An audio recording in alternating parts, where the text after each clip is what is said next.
এবার থেকে যখনই আপনি মন্দিরে যাবেন, ঈশ্বরের সামনে বসবেন, হাত জড়ো করবেন আর বলবেন, ধন্যবাদ, ধন্যবাদ ঈশ্বর যে আপনি আমাকে যা দিয়েছেন তাতেই আমি খুশি।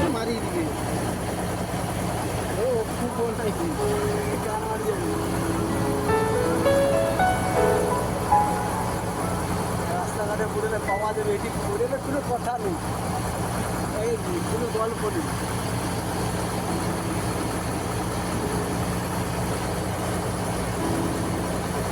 করে পরিচয় করো,